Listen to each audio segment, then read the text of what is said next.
स्वीकार किया गया। अतः यह अधिनियम कंपनी के संवैधानिक इतिहास में महत्वपूर्ण स्थान रखता है।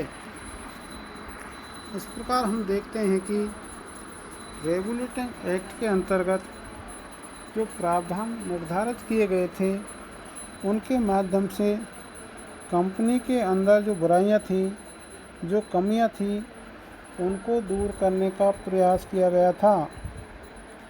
यह आवश्यक और ज़रूरी भी नहीं है कि कंपनी के जो दोष थे वो पूर्ण रूपेण इस अधिनियम की विशेषताओं के आधार पर दूर किए जा सके, लेकिन इतना स्पष्ट हो गया कि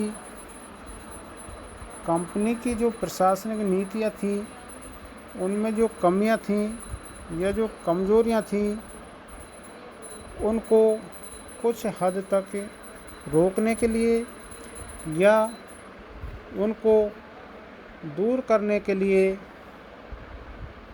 इस एक्ट के अंतर्गत कुछ प्रावधान किए गए थे। उन प्रावधानों के माध्यम से कंपनी की नीतियों को नियंत्रित करने का प्रयास किया गया।